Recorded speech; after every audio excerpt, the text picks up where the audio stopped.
এতদিন তো সবার আবদার বা সবার পছন্দের খাবার রান্না করেছি।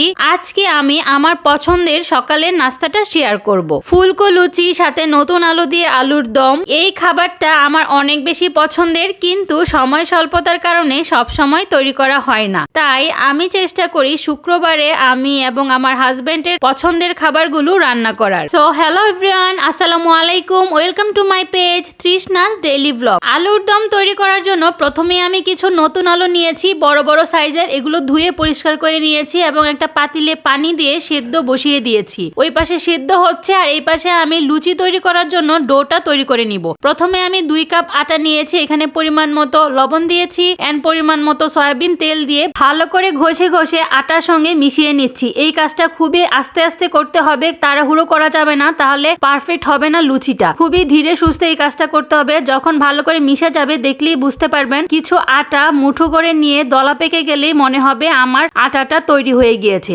তারপর অল্প অল্প পানি দিয়ে ভালো করে ডোটা তৈরি করে নিব। খুবই নরম সফট একটা ডো হবে। তো ভালো করে ডোটা তৈরি হয়ে গেলে উপরে একটু তেল ব্রাশ করে রেস্টে রেখে দিব। এই পাশে আমি চলে আসছি এবার আলুর দমটা তৈরি করার জন্য। প্রথমে সেদ্ধ করা আলুগুলো ছিলকা ছিলে নিয়ে একটু ভেঙে নিয়েছি। ভেঙে নিলে খেতে অনেক বেশি মজা হয়। এরপরে একটা কড়াই বসিয়ে দিয়েছি, এখানে পরিমাণ মতো তেল দিয়েছি, গরম মশলা দিয়েছি, এলাচ, দারচিনি, লবঙ্গ, তেজপাতা সবকিছু দিয়ে ভালো করে একটু নাড়িয়ে চাড়িয়ে নিয়েছি। এবার কিছু কুচানো পেঁয়াজ দিয়েছি, দিয়ে ভালো করে নাড়িয়ে চাড়িয়ে নিয়েছি। ব্রাউন কালার হয়ে আসলে এখন আমি একটু পানি দিয়েছি এখানে, যেন মশলাটা পুড়ে না যায়। এবার আমি সব ধরনের বাটা মশলা দিয়েছি, আদা বাটা, রসুন বাটা, জিরা বাটা সবকিছু দিয়ে একটু নাড়িয়ে চাড়িয়ে নিলাম। এবার আমি গুঁড়ো মশলা দিয়ে দিচ্ছি, হলুদ গুঁড়ো, মরিচ গুঁড়ো, ধনিয়া গুঁড়ো, পরিমাণ মতো লবণ। আমি একটু মরিচ গুঁড়োটা বেশি করে দিয়েছি। ভালো করে কষিয়ে নিচ্ছি। কষানো হয়ে গেলে উপরে তেলটা যখন বেশি উঠবে তখন আমি একটু চিনি দিচ্ছি। চিনিটা দিলে অনেক বেশি সুন্দর লাগে এবং খেতে অনেক বেশি মজা হয়। আপনারা ভাববেন না যে এটা মিষ্টি লাগবে, একদমই মিষ্টি লাগে না, খুবই ভালো লাগে। তারপর আলুটা দিয়েছি, দিয়ে ভালো করে কষিয়ে নিয়েছি। খুব ভালো করে কষানো হয়ে গেলে আমি এখানে পানি দিয়েছি পরিমাণ মতো, কারণ আমি এটা কষা আলুর দম করব, খুব বেশি ঝোল রাখবো না, এই জন্য পানিটা দিয়ে ভালো করে রান্না করে নিয়েছি। আমি 10 মিনিটের মতো এভাবে ঢাকনা দিয়ে ঢেকে রান্না করেছিলাম। শীতকালে নতুন আলু দিয়ে কে কে